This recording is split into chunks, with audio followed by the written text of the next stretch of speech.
ক্যালকাটা ইউনিভার্সিটিতে তোমরা যারা ফোর্থ সেমিস্টার হিস্ট্রি অনার্সে পড়াশোনা করছো, তোমাদের যে ডিএসসিসি 8 পেপারটি রয়েছে আদি আধুনিক যুগের ইউরোপের ইতিহাস, এই পেপারের একটি ইম্পর্টেন্ট প্রশ্ন ইংল্যান্ডের সপ্তম হেনরির নব্য রাজতন্ত্র। এ সম্পর্কে সংক্ষিপ্ত আলোচনার পর এর 20 নম্বর 1000 ওয়ার্ডের অ্যান্সার প্রোভাইড করবো এই ভিডিওর ভিতর দিয়ে তোমাদের সামনে। এই পেপারের বেশিরভাগ প্রশ্নের উত্তর আমি চ্যানেলে আপলোড করে দিয়েছি। ভিডিওর ডেসক্রিপশন বক্সে একটি প্লেলিস্টের লিঙ্ক পাবে, সেখানেই তোমরা সব প্রশ্ন উত্তর পেয়ে যাবে। এখন আমরা আলোচনা করব ইংল্যান্ডের সপ্তম হেনরির নব্য রাজতন্ত্র। তো দেখো, ইংল্যান্ডে 30 বছর ধরে একটা যুদ্ধ হয় যার নাম গোলাপের যুদ্ধ। এই যুদ্ধের আরেক নাম বসওয়ার্থের যুদ্ধ। এই যুদ্ধে দুটি গ্রুপ বা দুটি দলের মধ্যে হয়। একদিকে ছিল হাউস অব ল্যাঙ্কাস্টার, আরেকদিকে ছিল হাউস অব ইয়র্ক। দীর্ঘ 30 বছর ধরে যুদ্ধের পর শেষ পর্যন্ত টিউডর বংশের রাজা সপ্তম হেনরি তিনি ক্ষমতা দখল করেন ইংল্যান্ডে এবং ইংল্যান্ডের সিংহাসনে বসেন। তার প্রতিষ্ঠিত যে রাজবংশ তাকে বলা হয় টিউডর রাজবংশ, এবং যেভাবে দীর্ঘ একটা যুদ্ধের মধ্য দিয়ে তিনি ক্ষমতায় প্রতিষ্ঠিত হন, তাই এই ঘটনাকে আমরা বলি টিউডর বিপ্লব। টিউডর বিপ্লবও কিন্তু টিকা প্রশ্ন হিসাবে আমাদেরকে পড়তে হয়। তো দেখো, সপ্তম হেনরি ক্ষমতায় প্রতিষ্ঠিত হয়ে অর্থাৎ ইংল্যান্ডের রাজ ক্ষমতা দখল করে এই টিউডর বংশ প্রতিষ্ঠা করেন, এবং তিনি যে রাজতন্ত্রটা প্রতিষ্ঠা করছেন এই রাজতন্ত্রকে বলা হচ্ছে নব্য রাজতন্ত্র। 1485 সালে এই নব্য রাজতন্ত্র প্রতিষ্ঠিত হয়। এই নব্য রাজতন্ত্রকে এই রাজতন্ত্রকে কেন নব্য রাজতন্ত্র বলা হচ্ছে, এটাই কিন্তু আমাদের প্রশ্নের মূল বিষয়। অর্থাৎ এই রাজতন্ত্র আগে যে রাজতন্ত্র ছিল ইংল্যান্ডে তা থেকে সম্পূর্ণ আলাদা ছিল, সম্পূর্ণ নতুন ধরনের এই রাজতন্ত্রকে বলা হচ্ছে নব্য রাজতন্ত্র। জন রিচার্ড গ্রিন তিনি লিখেছিলেন a short history of English people. এই গ্রন্থে তিনি প্রথম বলছেন যে সপ্তম হেনরির প্রতিষ্ঠিত এই রাজতন্ত্র ছিল নব্য রাজতন্ত্র। পরবর্তীকালে একাধিক ঐতিহাসিক এই বক্তব্যের সমর্থন করেছেন। ইংল্যান্ডের আরও একজন স্বনামধন্য ঐতিহাসিক ছিলেন কেলি, তার লেখা constitution history of modern Britain. এই গ্রন্থে তিনি বলছেন যে জাতীয় রাজতন্ত্র, যাকে আমরা বলি এক কথায় সারা দেশের একটাই রাজতন্ত্র, আপামর জনসাধারণ যে রাজতন্ত্রকে মেনে চলবে, যে রাজতন্ত্রের ক্ষমতা থাকবে অসীম, দেশের যে সার্বভৌম ক্ষমতা অর্থাৎ সকল ভূমির উপরে যে অধিকার যা রাজার হাতে থাকে, এই জাতীয় রাজতন্ত্র, এই জাতীয় রাজতন্ত্র গড়ে ওঠার পিছনে নানা বাধা বিপত্তি এতদিন ধরে ছিল। এই বাধা বিপত্তির যখনই অবসান হচ্ছে তখনই এই নব্য রাজতন্ত্র প্রতিষ্ঠিত হচ্ছে। আমরা মধ্যযুগের ইউরোপে দেখি যে সামন্ততান্ত্রিক সমাজ, সামন্ততান্ত্রিক ব্যবস্থাটাই তৈরি হয়েছিল রাজার দুর্বলতার ভিতর দিয়ে। রাজা সমগ্র দেশকে শাসন করতে পারছিলেন না, ফলে আঞ্চলিক স্তরে ক্ষুদ্র ক্ষুদ্র অংশে জমিকে ভাগ করে সেই জমি সেই অঞ্চলের কোনো ক্ষমতাবান ব্যক্তির হাতে তুলে দেওয়া হয়েছিল। এর নাম ছিল সামন্ততন্ত্র। সামন্ততান্ত্রিক ব্যবস্থায় রাজার ক্ষমতা রাজার হাতে ছিল না, ছিল বিভিন্ন জমিদার বা এই সামন্ত প্রভুর হাতে। অর্থাৎ ক্ষমতার এখানে বিকেন্দ্রীকরণ হয়েছিল। রাজা এখানে সর্বশক্তিমান নয়। দেশের মধ্যে যে সার্বভৌম ক্ষমতা, প্রশাসনিক ক্ষমতা, জাতীয় যে ক্ষমতা, সেটা বিভিন্ন ব্যক্তির হাতে খণ্ডিতভাবে ছিল। এটাই ছিল আমরা দেখেছি সামন্ততান্ত্রিক ব্যবস্থার মূল বৈশিষ্ট্য। এর ফলে জাতীয় রাজতন্ত্র গড়ে ওঠেনি, কারণ রাজার কিন্তু নিজস্ব কোনো সেনাবাহিনী ছিল না। কারণ রাজার যখন সেনার প্রয়োজন হতো তখন সামন্ত প্রভুদের সেনার উপরেই তাকে নির্ভর করতে হতো। বিভিন্ন কারণে এই জাতীয় রাজতন্ত্র কিন্তু গড়ে উঠতে পারেনি। কিন্তু পরবর্তীকালে যখন সামন্ততন্ত্রের অবসান হচ্ছে এবং পুঁজিবাদের আবির্ভাব ঘটছে, তখন আমরা দেখছি যে সামন্ত প্রভুরা দুর্বল হয়ে পড়ছেন, তাদের হাতে আর ক্ষমতা থাকছে না, এবং সামন্ত প্রভুদের এই ক্ষমতাগুলো কুক্ষিগত করে নিচ্ছেন সেই দেশের রাজা বা সম্রাট। এইভাবে স্পেনে, ফ্রান্সে, ইংল্যান্ডে আমরা দেখব যে জাতীয় রাজতন্ত্রের আবির্ভাব ঘটছে। একদিকে সামন্ততন্ত্রের অবসান, অন্যদিকে জাতীয় রাজতন্ত্রের আবির্ভাব। অর্থাৎ রাজা এখানে দেশের সমস্ত ক্ষমতা নিজের হাতে নিচ্ছেন, দেশের যারা বিদ্রোহী জমিদার তাদেরকে দমন করছেন, সামন্ত প্রভুদের ক্ষমতা কেড়ে নিচ্ছেন, এবং দেশের মধ্যে একটা সুষ্ঠু প্রশাসনিক ব্যবস্থা গড়ে তুলছেন, একটা অর্থনৈতিক ব্যবস্থা গড়ে তুলছেন, একটা সামরিক বাহিনী গড়ে তুলছেন। তুলে রাজার যে ক্ষমতা সেটাকে অপ্রতিহত করে তুলছেন। এইভাবে কিন্তু জাতীয় রাজতন্ত্রের আবির্ভাব ঘটে। জাতীয় রাজতন্ত্রের আবির্ভাব কিভাবে হয়েছিল ইংল্যান্ড, ফ্রান্স এবং স্পেনে, এটাও একটা কিন্তু প্রশ্ন। তো এখানে ইংল্যান্ডে এই নব্য রাজতন্ত্রের আবির্ভাব ঘটেছিল কিন্তু এই জাতীয় রাজতন্ত্রের হাত ধরে। অর্থাৎ এই সপ্তম হেনরি যখন 1485 সালে ইংল্যান্ডে সিংহাসনে বসেন, টিউডর বংশের প্রতিষ্ঠা করেন, তখনই কিন্তু এই জাতীয় রাজতন্ত্রের এই আবহাওয়া দক্ষিণ ইউরোপে চলছিল। সেই প্রেক্ষাপটে দাঁড়িয়ে তিনি এই রাজতন্ত্র প্রতিষ্ঠা করেন এবং একে একে দেশের সমস্ত ক্ষমতা নিজের হাতে নেন এই সপ্তম হেনরি। সপ্তম হেনরি কিভাবে ক্ষমতা হাতে নিচ্ছেন দেখো, এখানে রয়েছে ব্যক্তি ও প্রতিষ্ঠান। তাই এর আগে আমরা দেখব যে দেশের যে ক্ষমতা, সেই ক্ষমতা কোনো একজন ব্যক্তির হাতে কিন্তু নেই, অর্থাৎ সম্রাটের হাতে থাকার কথা, রাজার হাতে থাকার কথা, কিন্তু সেই ক্ষমতা রয়েছে বিভিন্ন আঞ্চলিক সামন্ত প্রভুর হাতে এবং বিভিন্ন প্রতিষ্ঠানের হাতে সেই ক্ষমতা রয়েছে। যেমন ইংল্যান্ডে council of north, council of West, এরকম কিন্তু বিভিন্ন কাউন্সিল ছিল। এই কাউন্সিলের হাতে ছিল অসীম ক্ষমতা। তা বিভিন্ন ব্যক্তি এবং প্রতিষ্ঠানের হাতে ছিল রাজ ক্ষমতা, সার্বভৌম ক্ষমতা। কিন্তু বর্তমান পরিস্থিতিতে এই ব্যবস্থার অবসান ঘটছে। সপ্তম হেনরি এই ব্যক্তি প্রতিষ্ঠানকে হটিয়ে দেশের সমস্ত ক্ষমতা নিজের হাতে নিচ্ছেন, অর্থাৎ দেশের সার্বভৌম ক্ষমতায় একজন ব্যক্তির হাতে চলে আসছে। এইভাবেই কিন্তু নব্য রাজতন্ত্রের আবির্ভাব ঘটছে। অ্যাকচুয়ালি এটা রাজতন্ত্র, কিন্তু এই রাজতন্ত্রের এমন কিছু বৈশিষ্ট্য রয়েছে যার জন্য ঐতিহাসিক জন রিচার্ড গ্রিন একে বলছেন নব্য রাজতন্ত্র। সামন্ততান্ত্রিক অভিজাত।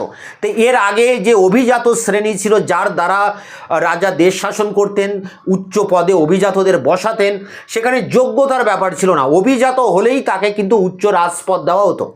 এবং যে ব্যারন ছিলেন অভিজাত শ্রেণীর মধ্যে, ব্যারনরা তারা কি করতেন, রাজার সাথে তাদের বৈবাহিক সম্পর্ক স্থাপন করতেন, বা রাজ পরিবারে মেয়েকে বিয়ে দিয়ে এই সমস্ত ব্যারনরা ক্ষমতা দখল করতেন, প্রশাসনিক ব্যাপারে হস্তক্ষেপ করতেন, জটিলতা তৈরি হতো। কিন্তু সপ্তম হেনরি কি করলেন, তিনি এই ব্যারন পরিবারে বিবাহ করার পরিবর্তে স্পেন, ফ্রান্স, ইতালি, জার্মানি বিভিন্ন দেশের রাজকুমারীদেরকে তিনি বিবাহ করলেন। এর ফলে টিউডর বংশের যে মর্যাদা, গরিমা, সম্মান অনেকটা বেড়ে যায় এবং দেশের এই সামন্ততান্ত্রিক অভিজাতদের ক্ষমতা আস্তে আস্তে রাজা কিন্তু নিজের হাতে নিয়ে নেন এবং তাদেরকে প্রশাসনিক ব্যবস্থা থেকে সম্পূর্ণ বাদ দেন, কাউকেই আর উচ্চ পদে তিনি বসাননি। চার্চের ক্ষমতার অবসান, তা দেশের মধ্যে চার্চের বিরাট ক্ষমতা। আমরা জানি যে ইনভেস্টিচার প্রথা রয়েছে, যে পোপ সম্রাটকে অভিষিক্ত করেন, তার মাথায় রাজমুকুট পরিয়ে। তাহলে এখানে বড় কে, দেশের সর্বময় কর্তা কি তাহলে চার্চের প্রধান পোপ না সম্রাট? এটা নিয়ে যে ইনভেস্টিচার দ্বন্দ্ব দীর্ঘদিন ধরে ইউরোপে চলেছিল, আমরা এর আগের সেমিস্টারগুলোতে দেখেছি। ঠিক সেই রকম দেশের মধ্যে কিন্তু এই চার্চের হাতে অসীম ক্ষমতা ছিল এবং এই চার্চ রাজাকে মান্য করতেন না। কিন্তু এই সপ্তম হেনরি কি করছেন, চার্চকে দমন করছেন, চার্চের উপরে নিজের ক্ষমতা প্রতিষ্ঠা করছেন এবং তিনি ঘোষণা করছেন যে চার্চের প্রধান তিনি নিজেই। অর্থাৎ ইংল্যান্ডের রাজা সপ্তম হেনরি হয়ে গেলেন দেশের চার্চের প্রধান, অর্থাৎ চার্চের ক্ষমতাকে দমন করছেন। দেশে যে ছোট ছোট চার্চগুলো ছিল, মঠ, সেগুলোকে ধ্বংস করছেন, তার সম্পত্তি বাজেয়াপ্ত করছেন, সরকারি তহবিলে জমা দিচ্ছেন। তো এর ফলে কি হয়, একদিকে যেমন চার্চের ক্ষমতার অবসান ঘটছে, রাজার ক্ষমতার উত্থান ঘটছে, পাশাপাশি রাজার আর্থিক শক্তি বৃদ্ধি পাচ্ছে। এরপরে দেখো রয়েছে সক্রিয় সরকার। তো এর আগে যে প্রশাসনিক ব্যবস্থা, যে সরকার ছিল, সেই সরকার ছিল কমজোরি, শক্তিশালী ছিল না।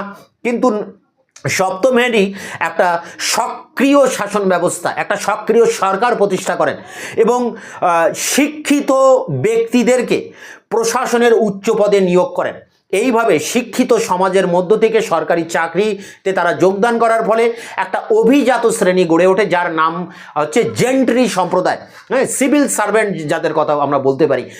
এই সিভিল সার্ভেন্ট বা জেন্ট্রি শ্রেণী, এরা ছিল অত্যন্ত শিক্ষিত, ভদ্র, সৎ, মার্জিত। তাদের হাতে পড়ে প্রশাসনিক ব্যবস্থার কিন্তু গতি পেয়েছিল। তাই এক সক্রিয় শাসন ব্যবস্থা আমরা দেখতে পাই, যার কাণ্ডারি ছিলেন নব্য শিক্ষিত জেন্ট্রি সম্প্রদায়। তো এই সমস্ত কিছুর সমন্বয়ে সপ্তম হেনরি প্রতিষ্ঠা করেন যে রাজতন্ত্র, তার কিছু আলাদা বৈশিষ্ট্য রয়েছে আগের যুগের সাথে তুলনা করলে।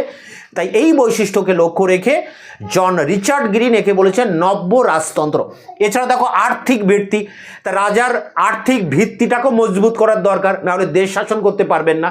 এর আগে ইংল্যান্ডের যে পার্লামেন্ট ছিল, সেই পার্লামেন্টে রাজা কোনো রকম কর বসাতে চাইলে বা কোনো রকম অতিরিক্ত অর্থ আদায় করতে চাইলে পার্লামেন্টের অনুমতি নিতে হতো। কিন্তু এখন এই সম্রাট সপ্তম হেনরি দেশে একটা সুষ্ঠু আর্থিক ব্যবস্থা, একটা কর ব্যবস্থা কিন্তু গড়ে তুলছেন, যার ফলে তার আর্থিক শক্তি অনেকটাই কিন্তু বৃদ্ধি পাচ্ছে। মিলিটিয়া প্রথা, তাই এর আগে সামন্ততান্ত্রিক যুগে আমরা দেখি যে রাজার যখন সেনার প্রয়োজন যুদ্ধের জন্য, তখন তিনি সামন্ত প্রভুদের কাছ থেকে যে নাইট সেনা রয়েছে সেই সেনা নিতেন এবং সেই সেনা দিয়ে যুদ্ধ করতেন। এই সেনাবাহিনীর কিন্তু রাজার প্রতি আনুগত্য ছিল না, ফলে এই যুদ্ধগুলো ঠিকঠাক যুদ্ধ হতো না এবং রাজা এই সমস্ত যুদ্ধে পরাজিত হতেন আনুগত্যের অভাবে। এবং রাজার এখানে সামরিক বাহিনী ছিল না।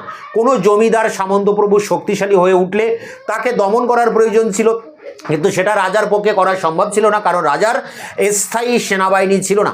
কিন্তু আমরা যদি ইংল্যান্ডের আগের ইতিহাস দেখি, অ্যাংলো স্যাক্সন যুগে তখন একটা প্রথা ছিল মিলিটিয়া প্রথা, অর্থাৎ সামরিক বাহিনী, রাজার নিজস্ব সামরিক বাহিনী থাকবে। এবং এইভাবে সপ্তম হেনরি একটা নতুন সামরিক বাহিনী, শক্তিশালী সামরিক বাহিনী গড়ে তোলেন মিলিটিয়া প্রথার মাধ্যমে, এবং এই সামরিক বাহিনীর সাহায্যে তিনি দেশের যারা বিদ্রোহী জমিদার তাদেরকে দমন করেন। এছাড়া সপ্তম হেনরি ছিল অসংখ্য কামান, গোলা বারুদের বারুদ ছিল, বিশেষ করে কামান ছিল। এই কামানগুলো দিয়ে তিনি জমিদার বা সামন্ত প্রভুদের কিন্তু দমন করেছিলেন। এইভাবে তিনি একটা জাতীয় রাজতন্ত্র প্রতিষ্ঠা করেন। সারা দেশের মানুষ জাতীয় রাজতন্ত্রের প্রতি আনুগত্য দেখায়।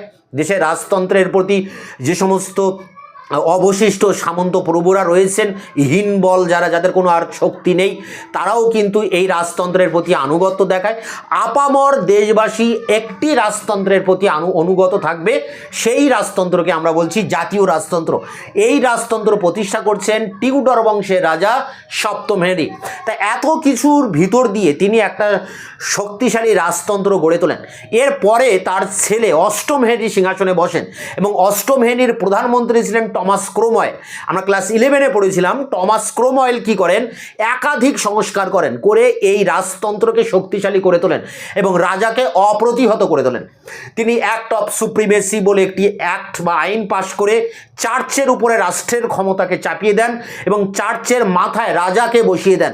রাজার ক্ষমতাকে মানে প্রতিহত না করে তিনি দেশের মধ্যে যে গণতান্ত্রিক প্রতিষ্ঠানগুলো রয়েছে তাদেরও ক্ষমতা বৃদ্ধি করেন। অর্থাৎ ইংল্যান্ডে পার্লামেন্ট ছিল, আবার একদিকে রাজা ছিল। তা পার্লামেন্টের ক্ষমতা তিনি যেভাবে একদিকে বৃদ্ধি করেন, অন্যদিকে রাজার ক্ষমতাও বৃদ্ধি করেন। অর্থাৎ পার্লামেন্ট এবং রাজা, রাজতন্ত্র এবং গণতন্ত্রের মধ্যে একটা সুষ্ঠু ব্যবস্থা গড়ে তুলেছিলেন এই টমাস ক্রোমওয়েল। প্রশাসনের দক্ষ ব্যক্তিদের নিয়োগ করেন, আর্থিক ব্যবস্থা কে শক্তিশালী করে গড়ে তোলেন, একাধিক প্রশাসনিক দপ্তর গড়ে তোলেন, সামন্ত প্রভুদেরকে দমন করেন, চার্চ ব্যবস্থার অবসান ঘটিয়ে তার উপরে রাজাকে বসিয়ে দেন। এইভাবে দেশের সর্বময় ক্ষমতা রাজার হাতে কেন্দ্রীভূত করেন এই টমাস ক্রোমওয়েল। অর্থাৎ সপ্তম হেনরি যে নব্য রাজতন্ত্র প্রতিষ্ঠা করছেন, সেই নব্য রাজতন্ত্র আরও বেশি শক্তিশালী হয় পরবর্তী রাজা অষ্টম হেনরির রাজত্বকালে, যার প্রধান কাণ্ডারি ছিলেন এই টমাস ক্রোমওয়েল। তো এই ছিল ইংল্যান্ডের নব্য রাজতন্ত্র, যেটা সপ্তম হেনরি প্রতিষ্ঠা করেন। পরবর্তীকালে অষ্টম হেনরি সেটাকে আরও বেশি ত্বরান্বিত করেন। তা সপ্তম হেনরি কীভাবে প্রতিষ্ঠা করলেন এই নব্য রাজতন্ত্র, বা তার রাজতন্ত্রের প্রধান প্রধান বৈশিষ্ট্যগুলো কি, কিভাবে তিনি এই জাতীয় রাজতন্ত্রের প্রতিষ্ঠা করার ক্ষেত্রে যে বাধাগুলো এতদিন ধরে ছিল, সেই বাধাগুলোর কিভাবে তিনি অবসান ঘটালেন, এই সব কিছু নিয়ে যে 20 নম্বরের অ্যান্সার, সেটা অন স্ক্রিনে তুলে ধরছি। সেই জায়গা থেকে তোমরা খাতায় নোট ডাউন করবে। 4th সেমিস্টার হিস্ট্রি ডিএসসিসি 8 20 নম্বরের প্রশ্ন, সপ্তম হেনরির নব্য রাজতন্ত্রের বৈশিষ্ট্য লেখ। ইংল্যান্ডের সিংহাসনে আধিপত্য স্থাপনের উদ্দেশ্যে হাউস অব ল্যাঙ্কাস্টার এবং হাউস অব ইয়র্কের মধ্যে দীর্ঘ 30 বছর ব্যাপী গোলাপের যুদ্ধ 1455 থেকে 85 খ্রিস্টাব্দ চলে। এই যুদ্ধের অবসানের পর সপ্তম হেনরি 1485 থেকে 1509 1485 খ্রিস্টাব্দে ইংল্যান্ডের সিংহাসনে বসলে সে দেশে টিউডর রাজবংশের প্রতিষ্ঠা হয়। ওয়ার্নার এবং মার্টিন সপ্তম হেনরির রাজত্বকালকে প্রতিকার ও বীজ বপনের কাল বলে চিহ্নিত করেছেন। টিউডর বংশের প্রতিষ্ঠার মধ্য দিয়ে ইংল্যান্ড মধ্যযুগ থেকে আধুনিক যুগে প্রবেশ করে। এই বংশের প্রতিষ্ঠাতা সপ্তম হেনরি ইংল্যান্ডে এক নতুন শাসন ব্যবস্থা প্রবর্তন করেন। তার শাসনকালে ইংল্যান্ডে শাসনতান্ত্রিক ও রাষ্ট্রনীতি বিষয়ক বেশ কিছু আধুনিক পদক্ষেপ নেওয়া হয়। এজন্য সপ্তম হেনরি প্রতিষ্ঠিত রাজতন্ত্রকে নতুন রাজতন্ত্র বা নব্য রাজতন্ত্র বা নিউ মনার্কি বলে অভিহিত করা হয়। প্যারা করে ইংল্যান্ড রাজ সপ্তম হেনরি প্রতিষ্ঠিত টিউডর রাজতন্ত্রকে ঐতিহাসিক জন রিচার্ড গ্রিন সর্বপ্রথম তার a short history of the English people গ্রন্থে নব্য রাজতন্ত্র বা নিউ মনার্ক আখ্যা দেন। ঐতিহাসিক ডিএল কেয়ার লিখেছেন যে সপ্তম হেনরির রাজত্বকালে রাজতন্ত্রের নিরঙ্কুশ ক্ষমতা প্রতিষ্ঠিত হয়। এই রাজতান্ত্রিক ধারা পরবর্তী রাজা অষ্টম হেনরির সময়কাল পর্যন্ত বজায় থাকে। অষ্টম হেনরির শাসনকালে রাজার প্রধান উপদেষ্টা এবং সচিব টমাস ক্রোমওয়েল এর নেতৃত্বে ইংল্যান্ড এক আধুনিক রাষ্ট্র হিসেবে আত্মপ্রকাশ করে। পরবর্তীকালের অন্যান্য ঐতিহাসিক বৃন্দ যথা আর স্টোরি, এ পোলার্ড, CH উইলিয়ামস গ্রিনের সঙ্গে প্রায় সহমত পোষণ করে সপ্তম হেনরি প্রতিষ্ঠিত রাজতন্ত্রকে নব্য রাজতন্ত্র আখ্যা দিয়েছিলেন। ইংল্যান্ডের সাংবিধানিক ইতিহাস লেখক ডিএল কেয়ার তার constitutional history of modern Britain গ্রন্থে বিষয়টি পর্যালোচনা করতে গিয়ে মন্তব্য করেছিলেন যে রাজতন্ত্রের নিরঙ্কুশ ক্ষমতা প্রতিষ্ঠার পথে দীর্ঘকাল ধরে যে সমস্ত বাধা বিপত্তি প্রতিষ্ঠা করা হয়েছিল সেগুলি এই সময় অপসারিত হয়েছিল। বলা বাহুল্য চূড়ান্ত স্বৈরতন্ত্র ছিল এই নব্য রাজতন্ত্রের অন্যতম বৈশিষ্ট্য। প্যারা করে সপ্তম হেনরি প্রতিষ্ঠিত রাজতন্ত্রকে নতুন রাজতন্ত্র বলে অভিহিত করার কারণ হলো তার আমল থেকে ইংল্যান্ডের সামগ্রিক ক্ষেত্রে পরিবর্তনের সূচনা হয়। মধ্যযুগে শাসন ক্ষমতা বিভিন্ন ব্যক্তি ও প্রতিষ্ঠান সমূহের মধ্যে সমান ভাগে ভাগ করে দেওয়া হয়েছিল, কিন্তু নতুন রাজতন্ত্র সমস্ত কর্তৃত্ব একই ব্যক্তি ও সংগঠনের হাতে অর্থাৎ সপ্তম হেনরি ও টিউডর রাজতন্ত্রের হাতে কেন্দ্রীভূত করেছিল। ইংল্যান্ডে বিভিন্ন ব্যারন পরিবার সে দেশের রাজ পরিবারের সঙ্গে বৈবাহিক সম্পর্ক স্থাপন করে নিজেদের ক্ষমতা বৃদ্ধি করত। এই ক্ষমতাবান ব্যারনরা শাসন ব্যবস্থায় নানা জটিলতা সৃষ্টি করত, কিন্তু রাজা সপ্তম হেনরি ব্যারন পরিবারের পরিবর্তে স্পেন, ফ্রান্স ও স্কটল্যান্ডের রাজ পরিবারের সঙ্গে বৈবাহিক সম্পর্ক স্থাপন করেন। এতে একদিকে যেমন টিউডর বংশের মর্যাদা গুরুত্ব বৃদ্ধি পায়, অন্যদিকে তেমনি জটিলতা সৃষ্টিকারী ব্যারনদের ক্ষমতা হ্রাস পায়। মধ্যযুগে সামন্ততান্ত্রিক অভিজাত শ্রেণী ও চার্চ রাজার একাধিপত্য স্থাপনের পথে নানা প্রতিবন্ধকতা সৃষ্টি করেছিল। রাজতন্ত্রের দুর্বলতার মূলে ছিল এই দুটি প্রতিষ্ঠানের স্বাধিকার ও বিশেষ অধিকার সমূহ, কিন্তু নব্য রাজতন্ত্র এদের ক্ষমতা খর্ব করেছিল। অষ্টম হেনরির প্রধানমন্ত্রী টমাস ক্রোমওয়েল ইংল্যান্ডের মুখ্য ধর্মীয় আধিকারিকের পদ গ্রহণ করেন। এই পদে থাকাকালীন তিনি অ্যাক্ট অফ সুপ্রিমেসি নামে এক আইন পাশ করেন 1534 খ্রিস্টাব্দ। এই আইনের দ্বারা তিনি ইংল্যান্ডের চার্চগুলিকে রাজার নিয়ন্ত্রণে আনার উদ্যোগ নেন। তিনি ইংল্যান্ডের ছোট ছোট মঠগুলি বাজেয়াপ্ত করার উদ্যোগ নেন, পাশাপাশি চার্চের যাবতীয় সম্পত্তি রাজার অধীনে আনেন। এভাবে তিনি রাজকোষের আর্থিক আয় বৃদ্ধি করেন। মধ্যযুগে সক্রিয় ও কার্যকরী সরকারের অনুপস্থিতির ফলে প্রশাসন প্রায় ভেঙে পড়েছিল, কিন্তু নব্য রাজতন্ত্র কঠোর হাতে গোলাপের যুদ্ধের ফলে সৃষ্ট নৈরাজ্য ও বিশৃঙ্খলাকে দমন করে ভেঙে পড়া প্রশাসনকে প্রতিষ্ঠা করতে সক্ষম হয়েছিল। অবশেষে এমন একটি স্বেচ্ছাতন্ত্র প্রতিষ্ঠিত হয়েছিল যা আইন বা অন্য কোনো প্রাচীন রীতিনীতি দ্বারা নিয়ন্ত্রিত ছিল না। ইতিপূর্বে মধ্যযুগীয় রাষ্ট্রীয় সামাজিক কাঠামোয় ব্যক্তির সঙ্গে রাষ্ট্রের সম্পর্ক ছিল অত্যন্ত ক্ষীণ, কিন্তু নব্য রাজতন্ত্রের ক্রিয়াকলাপের পরিধিকে আরও শতগুণে বৃদ্ধি করেছিল। এর ফলে শুধু ব্যক্তি নয়, ব্যক্তির ভাবনা চিন্তা, তার জ্ঞান বিজ্ঞান চর্চা, এমনকি তার মননশীলতার উপর রাষ্ট্রীয় কর্তৃত্ব ধীরে ধীরে প্রতিষ্ঠিত হতে থাকে।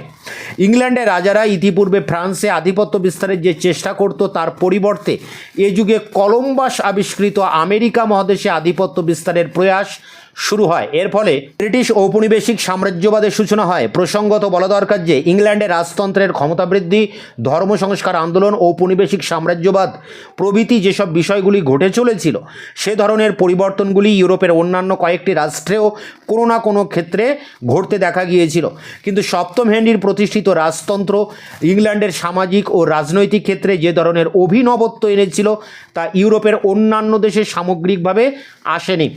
সপ্তম হেনরি আইনের মাধ্যমে সামন্ত প্রভুদের ক্ষমতা হ্রাস করে ব্রিটিশ পার্লামেন্টের ক্ষমতা বৃদ্ধি করেন। এর ফলে ইংল্যান্ডের জনপ্রতিনিধিদের দ্বারা সরকার গঠন এবং নিয়মতান্ত্রিক রাজতন্ত্র প্রতিষ্ঠার পথ প্রশস্ত হয়। সপ্তম হেনরির পদক্ষেপের ফলে অভিজাত শ্রেণীর ক্ষমতা হ্রাস পেয়ে মধ্যবিত্ত শ্রেণীর ক্ষমতা বৃদ্ধি পেলে ইংল্যান্ডের সামাজিক ক্ষেত্রে বড় ধরনের পরিবর্তন ঘটে যায়। এ সময় বিচার বিভাগের মর্যাদা বৃদ্ধি পায় এবং বিচার বিভাগের ওপর সাধারণ মানুষের আস্থা ফিরে আসে। এসব কারণে সপ্তম হেনরি প্রতিষ্ঠিত রাজতন্ত্রকে নতুন রাজতন্ত্র বলা অযৌক্তিক নয়। নব্য রাজতন্ত্র রাষ্ট্রীয় কাঠামোর আধুনিকীকরণের সূত্রপাত করেছিল। সপ্তম হেনরির জীবদ্দশায় এই প্রক্রিয়া বহুদূর অগ্রসর হয়। প্রশাসনে বহু নতুন ও গুরুত্বপূর্ণ পদের সৃষ্টি হয়েছিল। অন্যদিকে মধ্যযুগের প্রশাসনের স্তম্ভগুলো যথা council of north, council of West ক্রমশ বিস্মৃতির অতলে তলিয়ে যাচ্ছিল।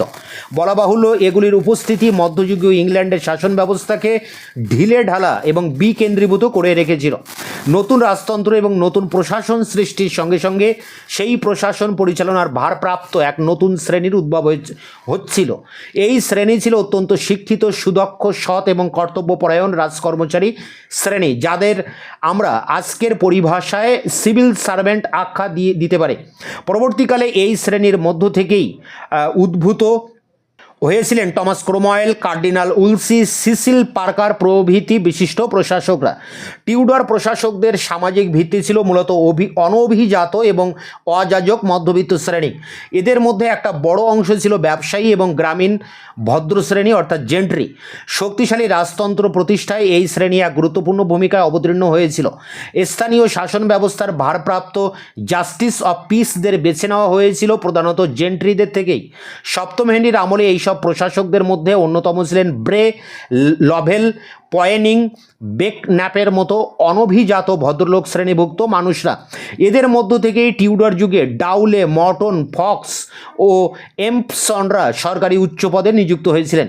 অন্যদিকে সরকারি উচ্চপদ থেকে অপসারিত হয়েছিলেন সারে, হার্ডওয়ার্ডস ও বার্কিংহামের মতো অভিজাত মানুষরা। নব্য রাজতন্ত্রের আর্থিক ভিত্তি তুলনামূলকভাবে অনেক বেশি দৃঢ় ছিল। সপ্তম হেনরি তার প্রাথমিক আর্থিক দুর্বলতা কাটিয়ে প্রাপ্য সম্পদের যথার্থ সদ্ব্যবহার করতে সক্ষম হয়েছিলেন।